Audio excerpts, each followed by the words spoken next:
Okay, I've talked about the original and the CG films. Now we're talking about this one.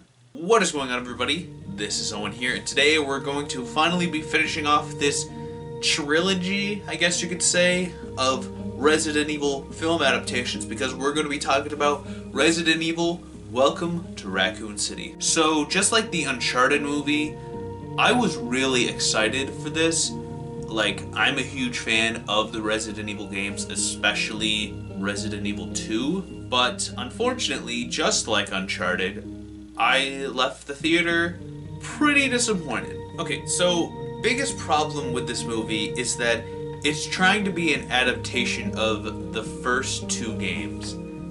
That's already a bad sign. Look, it's already hard enough to take the story of a game and then cram it into the span of at least 2 hours, but two at the same time? The filmmakers must have really just wanted to do Resident Evil 2, but instead of just doing two movies of one on the first game and one on the second game, they were just like, screw it, combine them. So because they're combining these two games together into one, they're creating a pretty different story than what actually happens in the games. So from what I remember, Umbrella has left Raccoon City, making it a sort of ghost town now because Umbrella was pretty much the only reason why people lived in Raccoon City. It turns out the reason why they left is because there was this sort of outbreak that occurred and they couldn't contain it, so now they're gonna destroy the whole city. Now, saying it out loud, this isn't actually a bad premise for combining the two games together. The problem is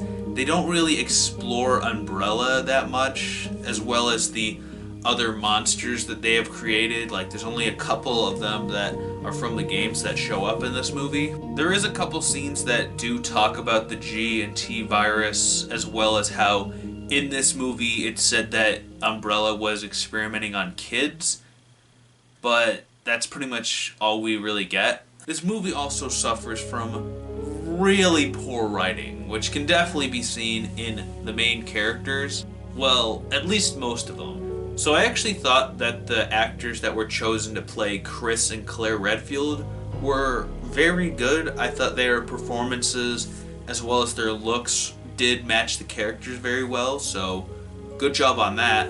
Everyone else, on the other hand, oh boy. Okay, so first there's Jill Valentine in this movie. Not only does she not look like Jill from the games, but she is written kind of dumb. Like, there's this one scene where they're in a diner and someone dares her to shoot this ketchup bottle without looking, and she agrees to do it, but then she pulls out her freaking pistol, like her actual pistol. Like, who would actually do that? Alright, so next we have Leon S. Kennedy. Now, not only does he not look like his in-game counterpart, he doesn't act like him either. Throughout the entire movie, he is constantly being belittled by pretty much everyone. Everyone's looking down to him and being like, hey, I heard you shot your partner in the ass. What's the S stand for, stupid? Not only that, but they wrote his character like he's a big wuss. Like, he's saying stuff like, sir, what do I do? Am I in charge now? I don't think I can do that, man. I'm only a rookie, man. I don't think I can do this. It's like, holy crap, could you get any farther from the character?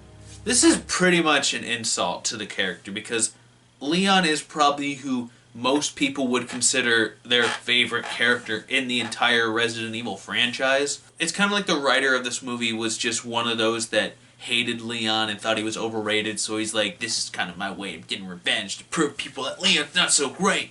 I don't blame the actor that played Leon, by the way, or any of the actors in this movie. I don't blame them whatsoever. They're obviously working with the material they were given, so yeah, just need to make that clear, by the way. Now, despite all of what I just mentioned, Leon is not the worst character in this movie. That title goes to Albert Wesker. I don't even know how much more farther these people could have gotten to poorly represent this character.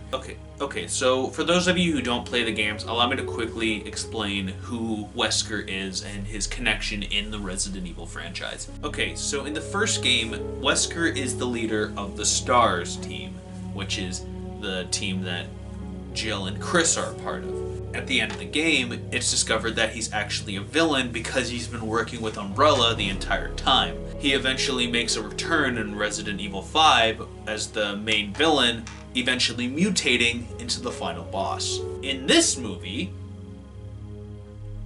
I honestly don't know. If I recall, I think he's working against Umbrella, or maybe he is still working with them, but I honestly don't know. It has something to do with money. I have no freaking clue. This is the worst representation of any character I've ever freaking seen. I haven't even gotten to the fact that he doesn't look or act like the character at all. Like, are they just trying to show us how not to make a video game adaptation? Because that's all this movie is showing me right now. It's like the scriptwriters and the casting department got super drunk while writing out this movie, and by the time production rolled around, they were like, okay, we gotta get this movie out, okay? Let's just get all the actors and get them suited up. But they don't really look like the characters. Are we gonna, like, you know, maybe, I don't know, style their hair a little differently so they kind of look like the characters? No. It's gonna be fine. It's gonna be fine. It's gonna be fine. It's not fine. It's not fun at all. Despite all the poor writing in this movie, there is one thing I actually really do like about this movie, and that would be the set design. There are several locations that we are shown throughout this movie that are literally taken from the games, like RPD and the orphanage, even the mansion itself. I was watching this and I was like, dude, these are so cool. This is literally from the games. If they're going to put all this work into the sets and making it look like the actual games, then why did they half-ass the writing for all the characters and the story? Like, oh my god. Anyways, I gotta wrap this up. Overall, this movie is pretty bad. It had the intent to be good, but it did not pull through. I would say it tried, but it didn't. It really didn't try. That being said, this was definitely a way better adaptation of the games than that generic and boring sci-fi film the first movie was. Okay, we're done. I've covered all of the Resident Evil films. Well, not really. I didn't talk about those sequels to the first movie.